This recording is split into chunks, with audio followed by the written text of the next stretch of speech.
ndagira bambwire babandi birwa birukira imibatizo ya Yohana ukaba warakomejwe umuntu akagushuka ngo niwabatijwe ngo kuko utabatijwe mu mazi menshi cha mureke nisekere kabisa ngo niwabatijwe mu mazi menshi se bivuga iki? Ubuyobe, imitego n'ibitero bya Sekibi, ububasha bwa muntu, urumuri rwa muntu, umutsindo, ubutabazi bw'abamarayika, ubucibwe bwa shitani, ubutabazi bw'abatagatifu, inyenga ku isi, muri umunyu w'isi, muri urumuri rw'isi. Bavandimwe nkoramutima za Nyagasani Kristo Yezu akuzwe. Mu kiganiro cy'ubushize twaganiriye ku bijyanye n'abapfumu n'ibyo bakoresha nuko bakora, tuganira ku ngaruka zabyo ku bantu batemera, tuvuga ku ngaruka zabyo kubemera bakazuyazi, babemera mu magambo ariko ibikorwa ugasanga bitandukanye nibyo bavuga. Nukuvuga ngo ako kazuyazi nako kagira ibitero nkuko abatemera nabo baterwa na Sekibi. Muri iki kiganiro rero tukaba tugiye kuvuga kubemera, abemera Yezu Kristo by'ukuri. Kuko wemera Yezu Kristo by'ukuri ntahurira n'ibyo bitero, icyahura nacyo ni ibigeragezo nkuko Yezu ubwe yageragejwe. Murabizi yuko amaze kubatizwa kuva muri Yorodani, Roho Mutagatifu yamumanukiyeho mu ishusho ry'inuma, ajyanwa na Roho Mutagatifu mu butayu kugeragezwa na Sekibi. Icyo kintu ndagira ngo abakomejwe mu cyumvi. Impamvu yo kugeragezwa ni nkuko nyine umuntu atajya mu gisirikare ngo ajye ku rugamba atabanje kujya ku ikosi ngo abanze atozwe imyitozo ya gisirikare, abwirwe uko agomba kurwanya umwanzi, uko agomba kumwihisha, uko agomba kugira gute.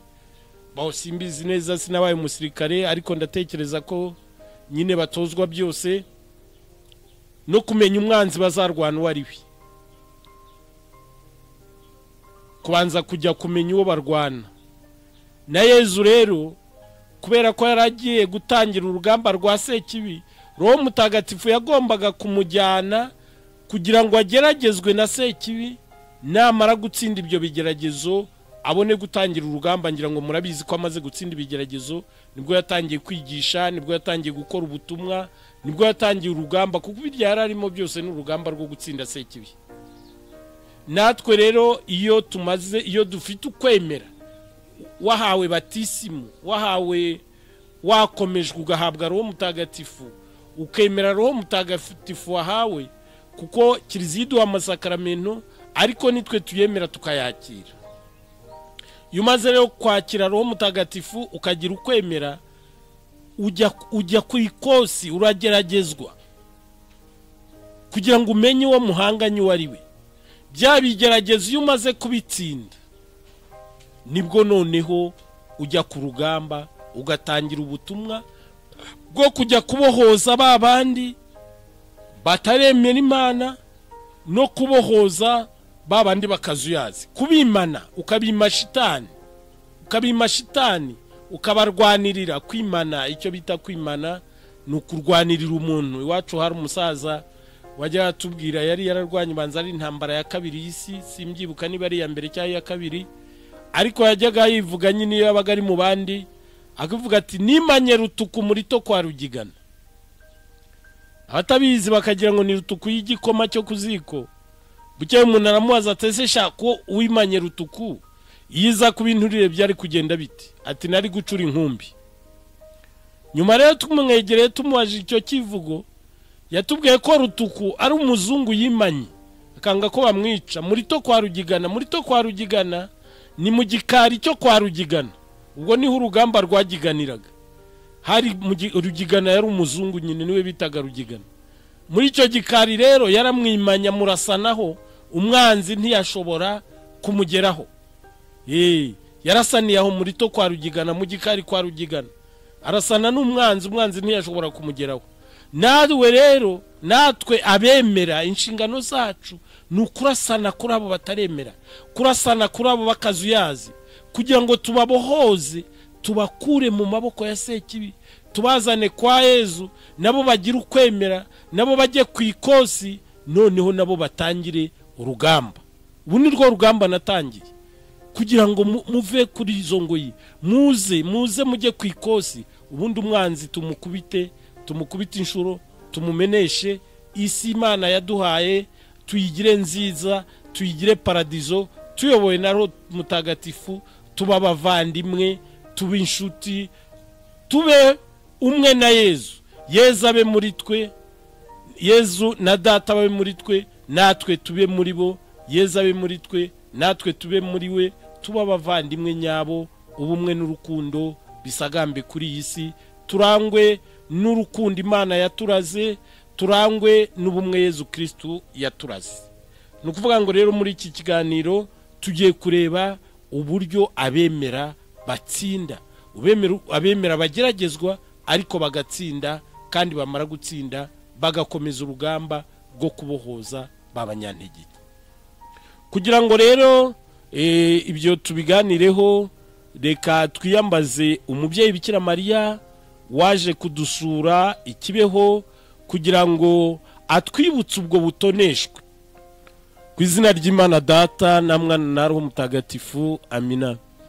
Mubyeyi wacu Bikira Mariya, igihe uza kudusura ikibeho, watubwiye ko nta gishya uje kutubwira, kuje kutwibutsa ibyo umwana wawe yatubwiye twibagiwe. Watubwiye ko igihugu cyacu gikunda, kandi koko kuko nacyo cyakunze ijuru, cyegurirwa umwana wawe. Iki gihugu rero kikaba ari icyawe n'umwana wawe Yezu Kristo. Ndakuramutsa Mariya, wujine muhorana n'Imana, wahebuje abagore bose umugisha, na Yezu umwana wabyara asingizwa. Mariya Mutagatifu, umubyeyi w'Imana, urajya udusabira tw'abanyabyaha kuri ubu n'igihe tuzapfira. Amina. Ku izina ry'Imana Data na Mwana na Roho Mutagatifu, amina. Kristo Yezu akuzwe. Tubashimiye urukundo mukomeje kutugaragariza. Kanda kuri subscribe no kukazogera, cyangwa se kuri ayo magambo y'umutuku, kugira ngo ibiganiro bijye bitewe kugeraho buri uko tumaze kubitunganya. Turagira ngo kandi ibi biganiro mujye mubisangiza n'abandi, bigere kuri benshi. Nimba ufite icyifuzo, ikibazo, igitekerezo cyangwa se inyunganizi ushaka kuduha, ushobora kutwandikira muri komanteri, tuzajya tubirebaho byose, dukomeze kubana namwe. Murakoze, mubane na Yezu na Bikira Mariya. Wacu hari umusaza yavuga ati nimanye rutuku muri to kwa Rugigana. Noneho bukeye rimwe abivuze ati nimanye rutuku muri to kwa Rugigana, n'ikivugo yari afite. Undi amaze ateze shaka wimanye rutuku, iyo biza kubinturire hari gucura iki? Ati nari gucura inkumbi. Ariko bukeye twaramwegereye turamubaza tutese rutuku buvuga ni igikoma cyo kuziko kiriya cy'amasaka tuzi kitwa rutuku bimeze bite? Nibwo yadusobanuriye kwimana ibyo ari byo. Kwimana ni ku rugamba, kurwanirira umuntu. Avuga ati mu ntambara ya kabiri hari umuzungu nimanye muri to kwa Rugigana, ni ukuvuga mu gikari, mu irembo ry'igikari niho yaragotewe, undi aramwimana amurasanaho. Kwimana umuntu rero ni ukumurasanaho, ukamwambura umwanzi wari ugiye kumufata mpiri cyangwa kumujyana. Nuvuga ngo rero nawe niba warakomejwe ugahabwa Roho Mutagatifu, warasenderejwe ugahabwa ingabire za Roho Mutagatifu, uba ugomba kwimana ba bandi twabonye mu kiganiro cy'ubushize bataremera Imana, na ba bandi bakazuyazi, ukabarasanaho, ukabimana, ukabima Sekibi. Ntureke Sekibi batwara, ukababohoza, ukabakura mu bucakara, ukabimana. uvuga ngo rero kugira ngo bishobore nuko baranyuze ku ikosi ukaba umukomando nyine. Warwanira mu kirere, warwanira ku butaka, warwanira mu mazi, warwanira warwanira mu mwijima, warwana ku zuba ry'ihangu, warwanira ukavuga uti bariya shitani ntizabantwara. Iryo kosi rero niryo ryitwa ibigeragezo. Ni ukuvuga ngo abafite ukwemera gushyitse barageragezwa, kuko baba bafite umutsindo wa Yezu Kristo. Shitani itugerageza kugira ngo irebe yuko yadukura ku mutsindo wa Yezu Kristo, kuko iyo ufite ukwemera gushyitse uba ufite wa mutsindo wa Yezu Kristo. Ku mutsindo Yezu Kristo ntabwo yatsinze ngo awujyane mu ijuru, yarawudusigiye. Turaza kubibona mu ivanjiri ntagatifu uko yanditswe na mutagatifu Mariko. Yezu yarawudusigiye kugira ngo dusigare turasana ku bataragira ukwemera gushyitse.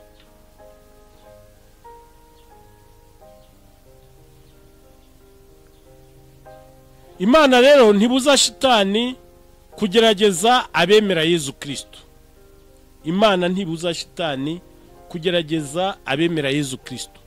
Wakwibaza icyo kibazo na benshi barakibaza, atese kuki Imana itabuza abantu kujya mu bantu, itabuza shitani kujya mu bantu, itabuza shitani kugerageza abantu? Ni ukubera iki?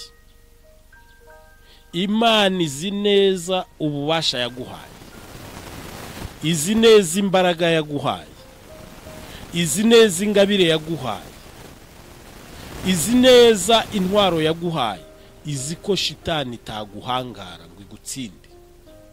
Irabizi no mu byo uzabazwa kirimo, kuzasobanura ukuntu shitani yakugezeho. Kuko muntu afite ububasha bwose bwo gutsinda shitani, nta n'umwe utabufite. Kabone nubwo yaba ari n'umupagani, kubera ko yaremwe mu ishusho ry'Imana, afite ububasha bwo gutsinda shitani. Kuko hari n'abapagani bayitsinda. Nabaha ubuhamya bwinshi. Ndibuka rimwe, icyo gihe byaranantunguye, hari umuntu duturanye bavuga ko ari umupfumu nyine kubera ko atanga imiti. Iyo bita imiti ya kinyarwanda muzi ko ari ubupfumu nyine.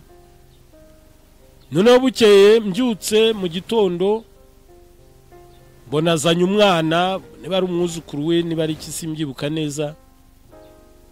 Ati umwana wanjye, ati mfite ibintu birara bimukubita, byamukuye mu ishuri, byamubujije amahoro, byagize gute, naravuye, byarananiye, none ndamuzanye ngo umusenge. Yaze si umukecuru uzenda ajya kumubwira iby'ukwemera, arabyumva, mbese numva birancanze. Kwa kundi nyine ubura icyo ukora ukavuga utumve Yezu we nawe wirwarize, kuko ahangaha sindi bumubuze kujya muri biriya by'ibyo bapfumu, kuvura nibyo bimutunze, kugira gute nibyo bimubesheje, ntabwo ndi bumubuze, ntiyanabinyemerera, ndamuzi, turaziranye. Avuga numve rero reka nkubwire, usanze tugiye gusenga n'ubundi ibisengesho ry'umuryango, kuko mu gitondo dukora isengesho ry'umuryango, none nimuze mwinjire muri salo dufatanye isengesho, ibindi ubwo Yezu arabikora uko abyumva. Barinjira dufatanye isengesho, tumaze gufatanya isengesho, ubwo uwo mwana nawe ntabwo yarabatije, dufatanye isengesho. Mu gusoza muhamburaho ibiganza nyine ndamusabira, kuko nta kundi nari kubigenza. Umwana arataha, bukeye aragaruka, aravuga ati urabizi, ati bya bindi ntabwo bikinkubita. Turongera dukora isengesho. Yagarutse ubwa gatatu aje kudubuhamya, ati bungiye gusubira mu ishuri, narakize. Umva yakijijwe n'iki? Ntabwo yemera, ntabwo ari umukristo, ntigeze yigishwa ibya gikristo, ariko kubera ko yaremwe mu ishusho ry'Imana akaba yemeye Yezu Kristo, nta mpamvu yo kudakira. Umwana yarakize, nyuma ajya kwigira kubatizwa, yarabatijwe, ubu ngubu banza arimo kwigira gukomezwa. ni ukuvuga ngo rero Imana izi neza yuko yaduhaye ububasha bukomeye shitani itakagombye guhangara. Buri wese akaba afite ububasha bwo kuyitsinda. Ntabwo rero Imana yakwigora ijya kwirirwirwana na shitani ivuga ngo reka kungira mu bantu. Ntabwo Imana mu buhangange bwayo yajya gukirana na shitani. Ako kaba ari n'agasuzuguro, kuko ububasha turabufite. Imana rero yahaye ububasha umuntu bwo gutsinda shitani. Aho rero umuntu akura ububasha bwo gutsinda shitani ni hehe? Ahambere nuko umuntu yaremwe mu ishusho ry'Imana. Mu ishusho ry'Imana, nkuko tubibona mu gitabo cy'Intangiriro umutwe wa mbere umurongo wa 26 kugeza 27, ngo tureme umuntu dusa, tumureme mu ishusho ryacu, ibarema ari umugabo n'umugore. Iyo shusho y'Imana iri muri wowe niyikubwira kwicyari cyiza icyari kibi. Nta muntu ukora ikibi atakizi. Nta muntu unanirwa gukora icyiza kuko atakizi, kubera ya shusho y'Imana ikurimo. Niyikwereka ikibi n'icyiza ugahitamo icyo ushaka, kuko Imana ntidufata ku ngufu, yaduhaye ubwigenge, wowe uhitamo icyo ushaka. Ariko ya shusho y'Imana ikurimo irakubwira iti iki ni kibi, iki ni cyiza, ugahitamo icyo ushaka. Aho rero niho hari ububasha bwa mbere bwa muntu. Ahandi ububasha buri nuko ububasha bw'umukristo nuko batisimu yamugize umwana w'Imana. Wari ikiremwa cy'Imana, wari ufite ishusho y'Imana muri wowe, ufite ubumana muri wowe, noneho muri batisimu ubaye umwana w'Imana nka Yezu Kristo.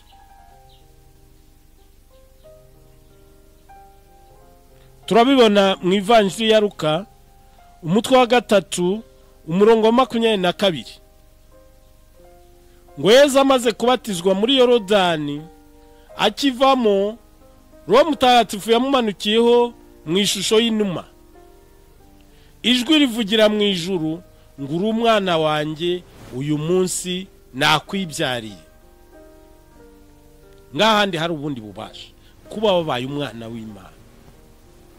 Aho tubivuze uko biri, wakwibaza utese umwana w'Imana bivuga iki?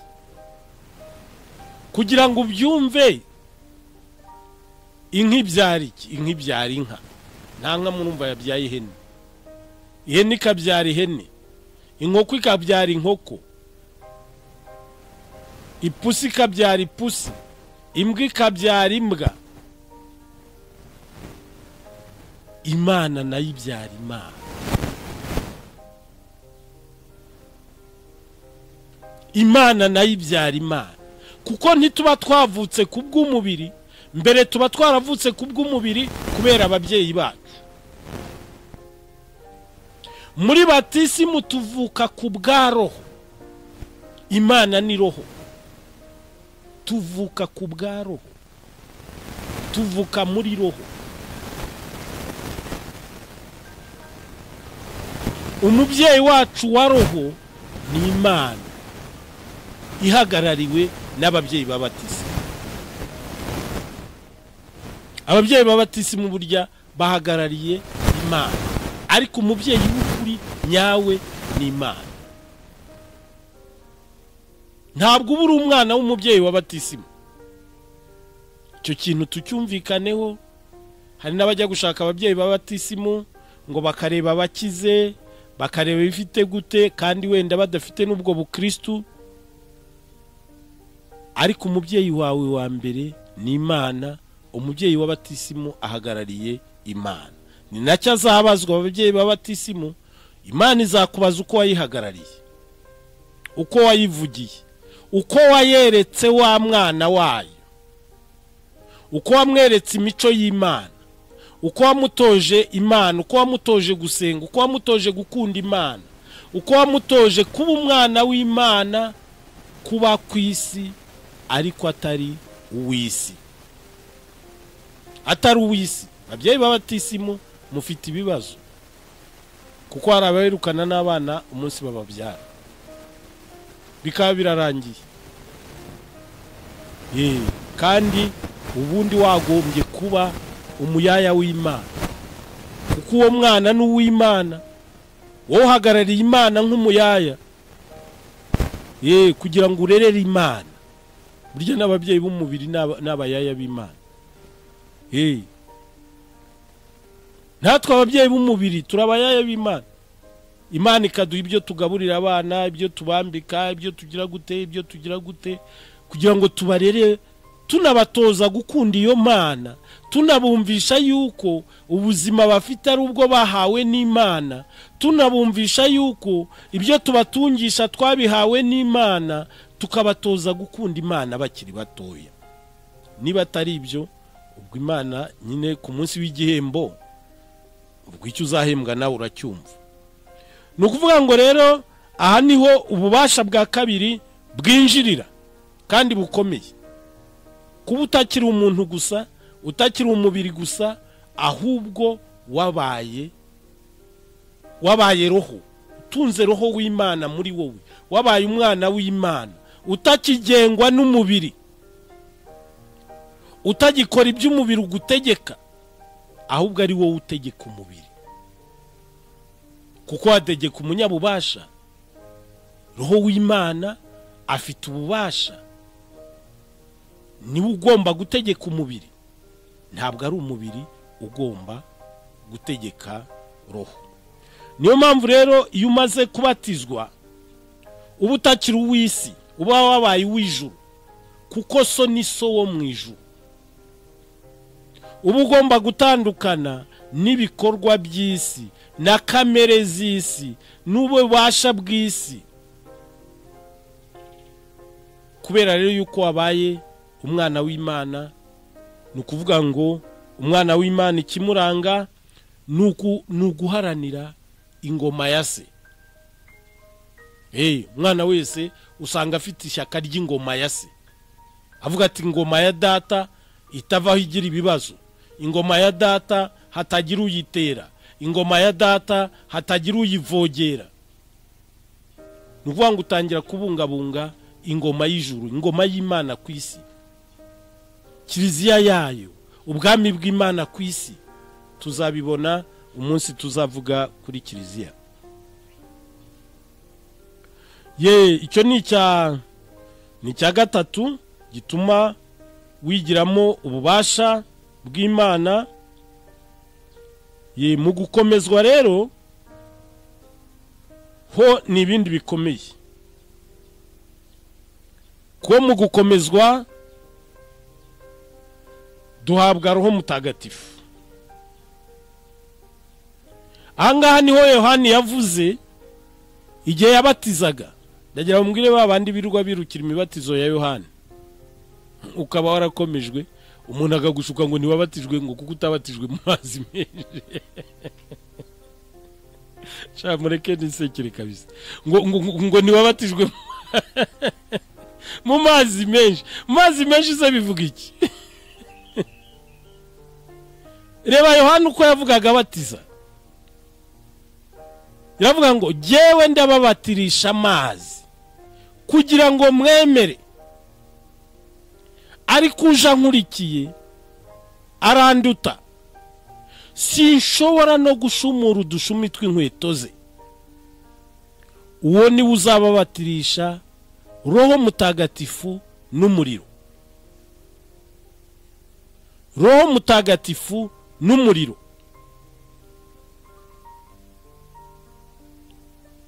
Niko Yohani yavugaga. None uyu munsi ukaba warahawe umubatizo wa Yezu, warangiza ngo urajya gushaka umubatizo wa Yohani. Ukumarira ikizi? Umubatizo wa Yohani wari wo kugira ngo abantu bisubireho, bemera Imana, nta kindi, nta kandi kamaro kawo. Ariko umubatizo w'ukuri ni ugukomezwa, ugahabwa Roho Mutagatifu, ari wo wa Yezu. Yohani yawuvugaga kubera iki? Yohani se ko yabatizaga yari yarabatijwe nande? Ngaho kinsubiza.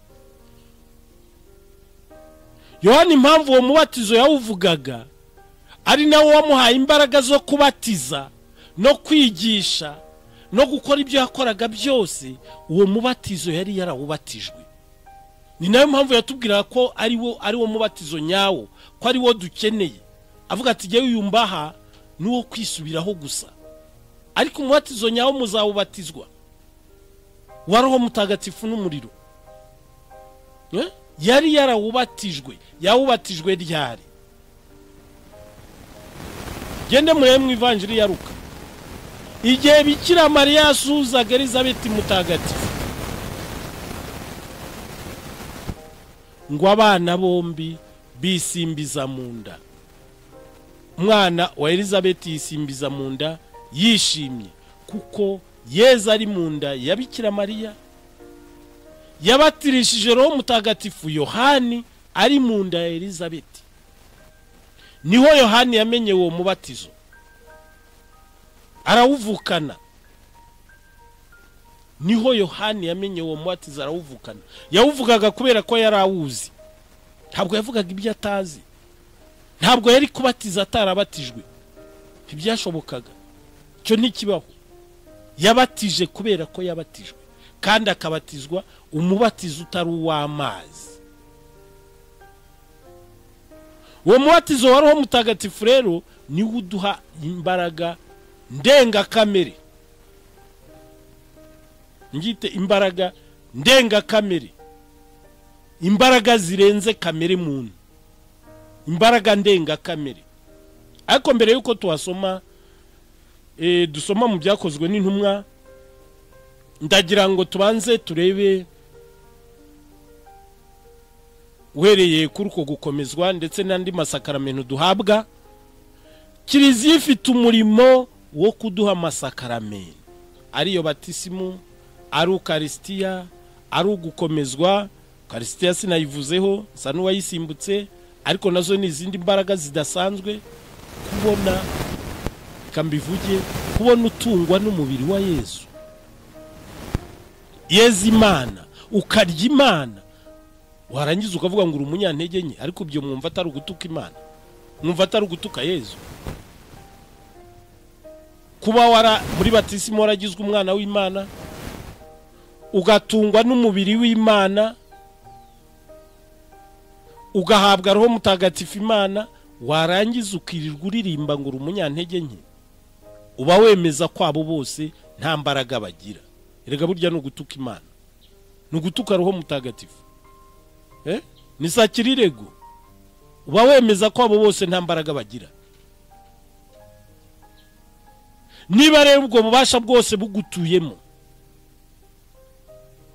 Imana yakwiriga ibibikana ivuga ngo ntungirire mu bana irwana n'iki? Imana izi neza ko ubwo bubasha shitani tabuhangara, ntabwo yabuhangara. Reka turebe mu byakozwe n'intumwa, umutwe wa 2 umurongo wa 1 kugeza ku wa 4. Byakozwe n'intumwa umutwe wa 2 umurongo wa 1 kugeza ku wa 4, twumve icyo batubwira. Ngo umunsi wa Pentecost turagera, bose bakaba bakoraniye hamwe. Ako kanya umuriri umeze nk'inkubi y'umuyaga uva mu ijuru, maze wuzura mu nzu bari barimo. Nuko haboneka indimi zisa n'iz'umuriro, zigabanya zijya kuri buri muntu muri bo. Ubwo bose buzura Roho Mutagatifu, batangira kuvuga mu ndimi, batangira kuvuga mu zindi ndimi uko Roho abahaye kuzivuga. Iryo ni ijambo ry'Imana. Aho bari bateraniye hahinda umuriri mushyitsi, bagiye kubona bakabona indimi z'umuriro zijya kuri buri wese, buzura Roho Mutagatifu. Wa muriro na Roho Mutagatifu Yohani yababwiraga abatiza, uje nkurikira aranduta, uwo ni uzabaho umubatizo nyawo, azababatirisha Roho Mutagatifu n'umuriro. Umuntu rero kuko kiliziya iduha amasakaramentu ariko tukaba ari twe tuyakira, ushobora kuyakira cyangwa ntuyakira. Iyo rero wakomejwe Roho Mutagatifu kamwakira kandi ukamugumana, shitani se yaca hehe uwo muriro? Izo ndimi z'umuriro ziba zikuzungurutse ku buryo ufite urumuri ruto, narabibabwiye mu kiganiro cyashize, ruba rugarukira byibura mu birometero 5 by'umuzunguruko, byibura muri kilometero 5 z'umuzunguruko wawe haba hari urwo rumuri rw'umuriro. Uwo muriro wabatirijwemo na Roho Mutagatifu. Ntabwo rero shitani ishobora kurenga uwo muriro, urwo rumuri ntishobora no kukubona, nta nubwo yakubona, ntabwo yakubona. Niho mpora mbabwira yuko umukristo atarogwa, ariko nibaza igihe muzabyumva, nzabisubiramo kugeza igihe muzabyumvira ko umukristo atarogwa. Nta mukristo urogwa. Nuvuga ngo rero abemera ziriya ngorane zose, biriya byose by'abapfumu n'ibiki, ntaho bihurira nabo, ntacyo bishobora kubakoraho. Kwemera kuduha ububasha bwo kwirukana roho mbi, kwemera kuduha ububasha bwo kwirukana roho mbi, gukiza abarwayi no kudakorwaho n'amarozi. Kuduha ububasha bwo kwirukana roho mbi, gukiza abarwayi no kudakorwaho n'amarozi. Ese amarozi shitani yayakugezaho gute? Ntabwo bishoboka. Umenye ko shitani ni roho, wijyama ibimureba. We rero niba wemera ukaba uri muri Roho Mutagatifu, yakubona itese? Ntabwo ishobora kukubona. Mu kiganiro cy'ubushize nababwiye yuko abo baroga cyangwa abo baragurira ariko baba bafite amadosiye kwa Luciferi. Wemera rero nta dosiye abakigira kwa Luciferi. Reka rero turebe mu Ivanjili ya Mariko 16 umurongo wa 14 kugeza 18, aho batugaragariza aho Yezu adusezeranya yuko abemera bazirukana roho mbi, ko nibagira n'icyo banywa cyica ntacyo kizabatwara. Ntabwo bishoboka.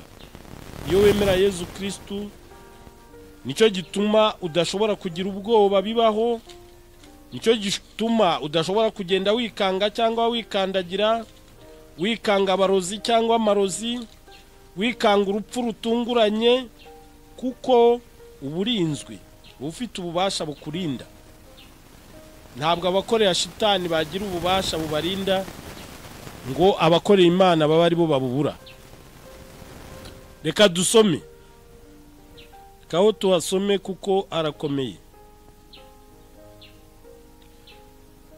Ye Evanjili ya Mariko umutwe wa 16 kuva ku murongo wa 14 kugeza ku wa 18. Hanyuma abonekera babandi 11 bari ku meza, maze abatonganiriza ukutemera kwabo, kuko bari banze kwemera abari bamubonye amaze kuzuka. Nibwo ababwiye ati, nimujye mu isi yose mwamamaza inkuru nziza mu biremwa byose. Uzemera akabatizwa azakira, utazemera azacibwa. Dore kandi n'ibimenyetso bizaranga bazaba bemeye. Mu izina ryanjye bazirukana roho mbi, bazavuga indimi nshya, bazafata inzoka, nibagira kandi n'icyo banywa cyica ntacyo kizabatwara. Bazarambura ibiganza ku barwayi bakire. Iyo ni Ivanjili ntagatifu. Yezu aratubwira ati, nimugende mwigisha amahanga yose. uzemera, iyo ni kiliziya abwira, mugende mwigisha amahanga yose, uzemera akabatizwa azakira, utazemera azacibwa. ndagira ngo mwumve ikintu gikomeye. Ntabwo avuze ngo uzabatizwa azakira, tubyumve neza. Ntabwo avuze ngo uzabatizwa, aravuze ngo uzemera akabatizwa. Ni ukuvuga ngo ikibanza cya mbere ni ukwemera, kuko burya abatanga batisimu n'ubundi icyo baba bagomba kureba ni ukureba ese wa muntu yaremeye niki cyemeza ko yemeye Yezu Kristo. Nuko yahindutse akava mu kibi akajya mu cyiza, akava mu ngeso mbi akareka kamere shitani agafata kamere Imana. Nicyo cyemeza ko umuntu yahindutse. Uwo rero wemeye akemera Yezu Kristo niwe bakwiriye kubatizwa. Uwo rero nabatizwa azakira. Ariko utazemera nubwo waba warabatijwe ntacyo bizakumarira, uzacibwa hamwe n'abatarabatijwe. Nubwo waba warabatijwe, abo ngabo baba barabatijwe ntibemere, Padiri Obaridi ni uzi kubavuga neza, kuko aravuga ngo ni abapagani babatijwe. Abapagani babatijwe ko ntawe ubutandukanye n'abapagani, ko niba warabatijwe ukakora nk'iby'abapagani bakora, ukabaho nk'uko babaho, ntawe mutandukaniye. Kwicemeza ko wabatijwe, ko wemeye, wahawe batisimu waremeye, nuko utandukana n'iby'abapagani bakora. Ubugome, urwango, ishyari, inzika, irondakoko, irondakarere n'ibindi nk'ibyo, ugatandukana nabyo. Ariko niba ukibirimo, batisimu ntacyo yakumariye, kuko ntiwemeye. Ntiwemeye nyir'ugutanga batisimu ari we Yezu Kristo. Yezu rero akatubwira ati uzemera akabatizwa azakira, utazemera azacibwa. Ariko akabwira kiliziya, kuko kiliziya niyitanga batisimu, ati rero kiliziya dore ngusigiye umurimo wo kubatiza, kugira ngo utazibeshya ko abo wabatije bose bemeye, dore ibimenyetso bizaranga bazaba bemeye.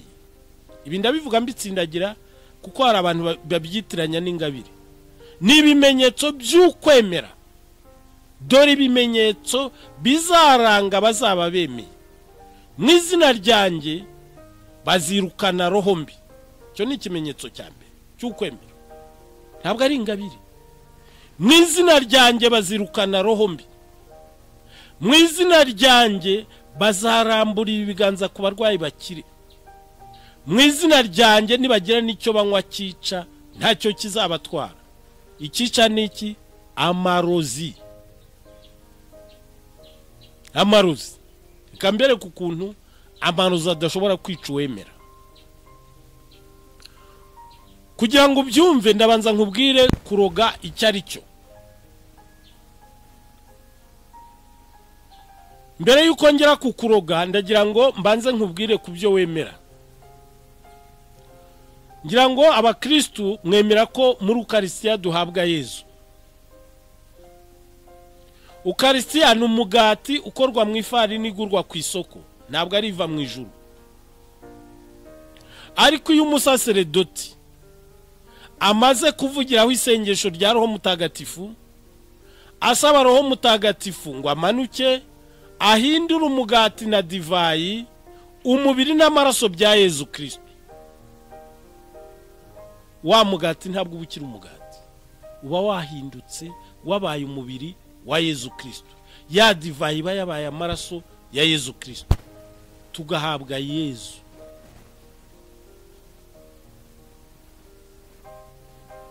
Uko bimeze ni nako shitani bikora, ko shitani nayo ni roho, amaroho akora kimwe nubwo adakora bimwe. Iyo wa murozi, umurozi burya nawe ni umusaseredoti wa shitani,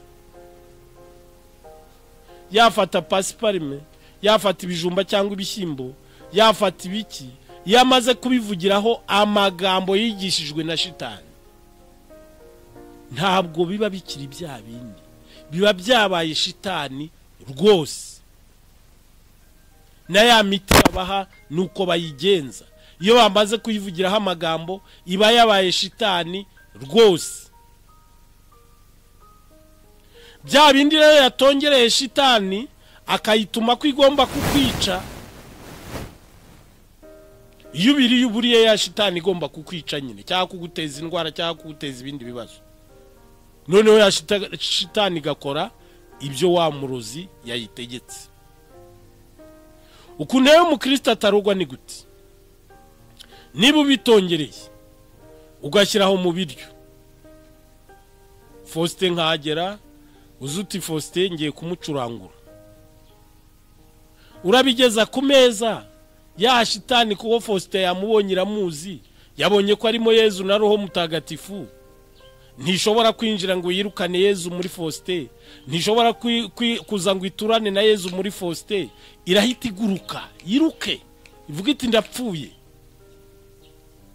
Faustin yirira ibiryo yigendera, uzategereze ngo Faustin azapfa webe. Ko shitani ntishobora gutinyuka kwinjira mu muntu ufite Yezu na Roho Mutagatifu. Niba ari ibyo wateze mu nzira ngo wateze Faustin mu birometero bingahe agitunguka, shitani raba yamwumvise kwaje iguruke, Faustin aze yitambukire bisanzwe. Uzategereze ngo azavunika akaguru cyangwa azagira gute uhebe. Nguko uko umukristo atarugwa. Ko shitani ijya mu muntu yamubonye bimuzi, yibona nta Yezu kurimo, nta Bikira Mariya, nta Roho Mutagatifu, iraza nyine igaturamo. Hari kiba kiyideranje se? Ariko niba harimo Yezu na Roho Mutagatifu ntabwo bishoboka. Nicyo Yezu avuga ngo nimugira nicyo munywa cyica cyangwa murya cyica ntacyo kizabatwara. Abemera rero ntabwo bikanga amarozi n'ibindi byose. Kwemera kuduha ububasha bwo kwirukana roho mbi, gukiza abarwayi no kudakorwaho n'amarozi. Ibyo bintu mubizirikane bakristo bavandimwe, mumenye ko kwemera kuduha ububasha bwo kwirukana roho mbi, gukiza abarwayi no kudakorwaho n'amarozi. Nta mukristo urogwa. Iyo dufite uko kwemera tutarakuvanze n'ibihango cyangwa imihango bya sekibi, shitani ntabwo itugiraho ububasha, ahubwo nitwe tuba dufite ububasha kuri shitani. Aho kugira ngo shitani tugireho ububasha, nitwe tugira ububasha kuri shitani, tukazirukana mu bo zafashe, tukazirukana aho tunyuze, twavuga zikiruka, twagira icyo dukora zikamenengana. Muzana bipime murebe, nirisengesho niturifatanye uzajya ureba uko ziruka iwawe zikavamo zikiruka. Kubera ukwemera, nugira ukwemera ziziruka, ntuzamenya aho zanyuze. Ibyo zatezaga byose ugiye kubona ukubone byose birayoyotse biragiye. Nicyo njya mbwira abakristo, ntabwo umukristo ari we wagombye gutinya umurozi, ahubwo umurozi niwe wagombye gutinya umukristo. Niwe wagombye gutinya umukristo, kuko ububasha umukristo afite ntaho buhuriye n'ubwo umurozi afite. Umurozi afite ububasha bwa shitani, umukristo afite ububasha bwa Yezu. Wowe undeze amatwi urumva ukwiriye gutinya undarinde. Kuko hari igihe maze iminsi mbwira abakristo yuko duhakana Yezu cyangwa tukamutuka. Kuko iyo uri umukristo ukagenda wamamaza ngo barakuroze, uba wamamaza yuko shitani ifite imbaraga ziruta iza Yezu. Icyo gihe rero ntabwo uba ugisenga Yezu, ntabwo uba ugisenga Imana yo mu ijuru, uba usigaye usenga shitani. Kuko niba yabaye nyir'ububasha, niba yabaye Imana yawe, kuko Imana yawe ni kirusha ibindi byose imbaraga. Iyo tuvuga Imana tuba tuvuga ikintu kirusha ibintu byose ububasha, ubutwari, imbaraga n'ubudahangarwa. Icyo nicyo cyitwa Imana. Niba rero uvuga ko uhabwa Yezu warangiza bakakuroga, uba wemeje yuko shitani ifite imbaraga ziruta za Yezu. Icyo kintu ndagisubiramo. Niba wemeje rero ko shitani ifite imbaraga ziruta za Yezu, ubwo wemeje ko shitani ariyo mana yawe. Nushaka nujya ujya gusenga ujye uvuga ngo mana yanjye shitani, ntuzongere kwirirwa uvuga Imana yo mu ijuru, kuko si yuri musenga. Ntabwo ariyo, ntabwo habana n'Imana yo mu ijuru ngo uvuge ngo bakuroze, ngo utinye amarozi. Ntabwo icyo kintu gishoboka. Cyo ntikibaho, ntitukavanga ibintu bitavangika. Ibyo nibyo kirera twitaga kuvanga amasaka n'amasakaramentu. Bivanga ibitavangika muvandimwe. Ndi hano kugira ngo ngufashe kuvangura. Yezu niwe wavuze ngo ibya Kayizari mu bihe Kayizari, iby'Imana mu bihe Imana. Niba waremeye Imana ugomba kuyemerana n'ububasha bwayo bwose. Niba waremeye Imana ugomba kuyemerana n'imbaraga zayo zose. Niba waremeye Imana ugomba kwemera ko nawe uri umwana w'Imana, ukemera ko nta cyaguhangara. Hari umuntu wigeze kuduha agatekerezo, wari waje kutwigisha, aduha igitekerezo cy'urusenene n'ikiyoni. Ikiyoni ngo kirutse ku rusenene, urabona byose biraguruka, kirugurukaho, noneho urusenene ruza kugira amahirwe rubona icupa ahantu ryari riteretse, ruhita rwiroha mu icupa. Noneho kubera ko icupa ryaboneranaga, ikiyoni cyaraje kijya kuri rya cupa. Ikiyoni kiradonda, urusenene rwituramiye mu icupa rumeze rutya, nta kibazo rufite. Naho ikiyoni cyo kikadonda kizi ko kigiye gufata urusenene, kiradonda, umunwa umaze gupindagara, ubwo nyine ikiyoni kiraguruka kiragenda, kuko urusenene rwibereye mu icupa. Nawe nuba muri Yezu, abarozi bazaroga, baroge, bategereze kuzapfa. Reka da, buzakugeraho se wibereye muri Yezu. Ntibishoboka. Uri muri Yezu ntibishoboka. Ntabwo bishoboka. Shitani igerageze, reka da, ntabwo bishoboka. Uri muri Yezu. Ninanirwa itembagare hariya, ukomeze kwisingiriza Imana. Reka rero dusoze dusaba Yezu Kristu watsinze urugamba, ariko akaba yaradusigiye umutsindo kugira ngo natwe dufashe gutsinda, kandi atwoherereze Roho we kugira ngo wa mutsindo tuwukoreshe, kuko umutsindo turawufite. Twebwe turwana urwo twatsinze.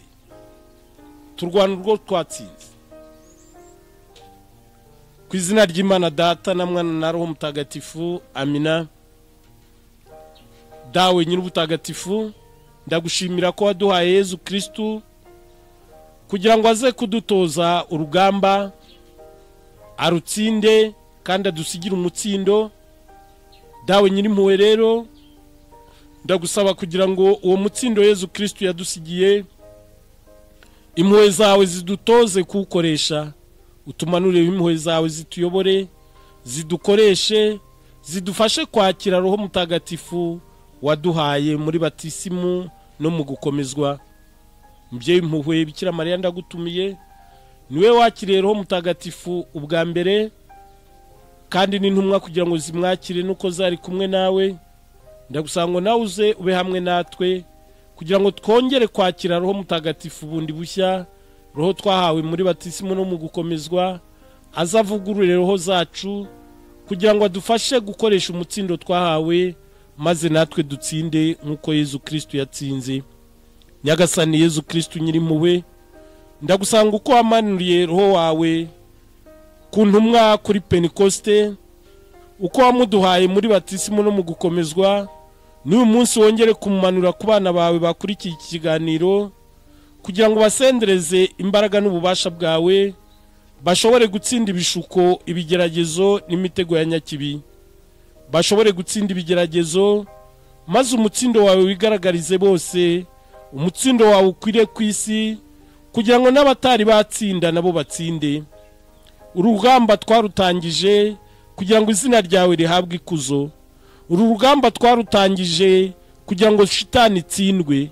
Urugamba twarutangije kugira ngo abatuye isi babone ikuzo ryawe. Urugamba twarutangije kugira ngo abatuye isi babone impuhwe zawe. Abasomaga ibitangaza muri Bibiliya babone yuko utagiye mu ijuru ngo wigumireyo, ahubwo kuri kumwe nabo, kugira ngo Nyagasani Yezu abo bana bawe nabo uyu munsi Roho Mutagatifu abaha imbaraga zo gutsinda nk'uko watsinze.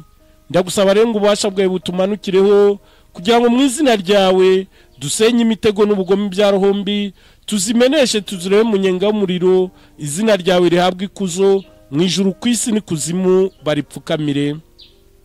Sekibi, mu izina rya Yezu Kristo ndagutegetse, va muri abo bana b'Imana. Mu izina rya Yezu Kristo ndagutegetse, bavemo. Mu izina rya Yezu Kristo ndagutegetse, bavemo.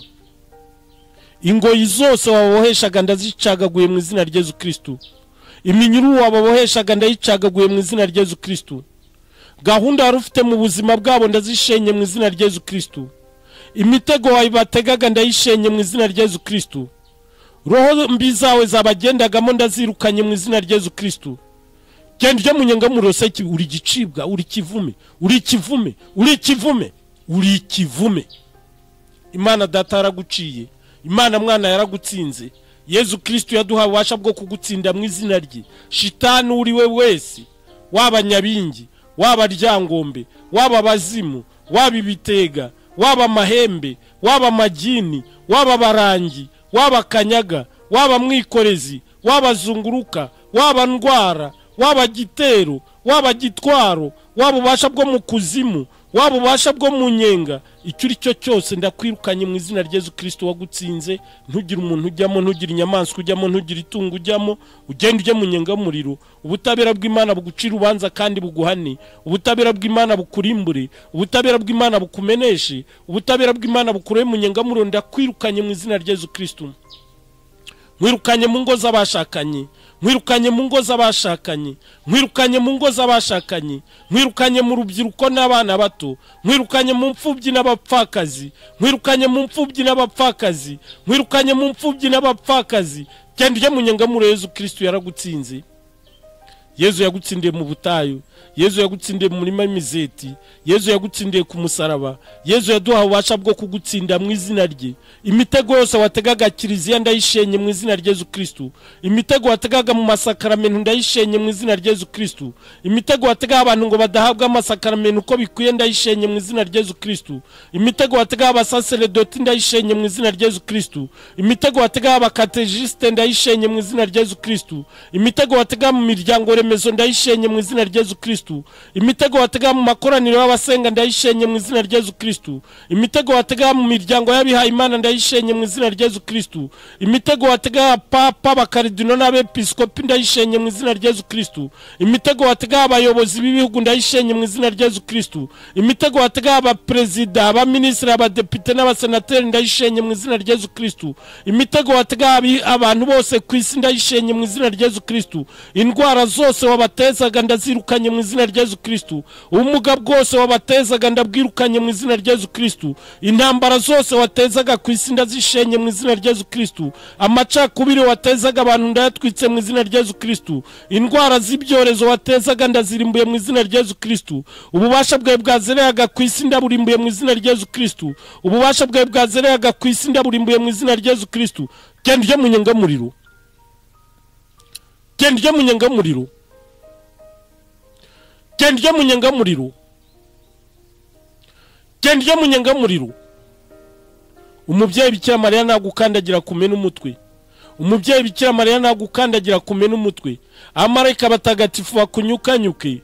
Amarayika batagatifu bakunyukanyuke. ingabo zo mu ijuru zigushwanyaguze, ingabo zo mu ijuru zigushwanyaguze. Inkota ya marayika Mikaeli mutagatifu ni kurimbure, inkota ya marayika Gaburiyeli mutagatifu ni kurimbure, inkota ya Pawulo mutagatifu ni kurimbure. Ikizingo cy'amuha Yezu Kristo yatamirijwe n'ikikurimbure, inkoni Yezu Kristo yakubiswe n'izikurimbure, amaraso ya Yezu Kristo nakurimbure, amaraso n'amazi byavutse mu mutima wa Yezu Kristo nibikurimbure. Ugende ujye mu nyengamuriro, ndakwirukanye mu izina rya Yezu Kristo, ndakwirukanye mu izina rya Yezu Kristo.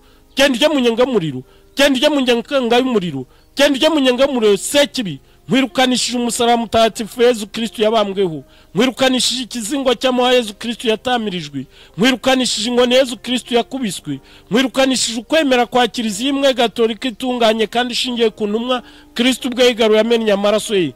Genda shitani ndakwirukanye mu izina rya Yezu Kristo. Genda ujye mu nyengamuriro, genda ujye mu nyengamuriro, genda ujye mu nyengamuriro.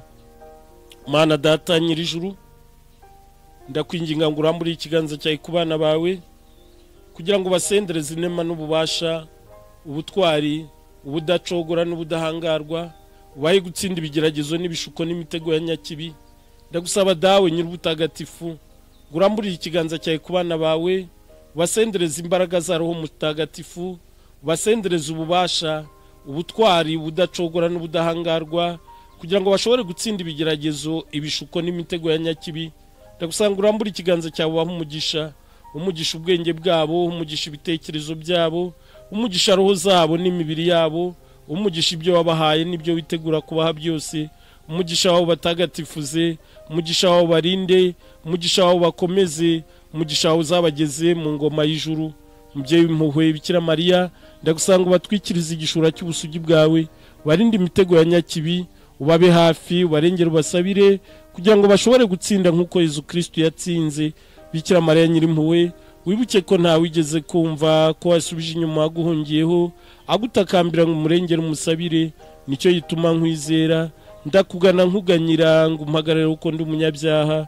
Mubyeyi w'umukiza, ntiwirengagize ibyo nkubwira, ubyumva ubyiteho.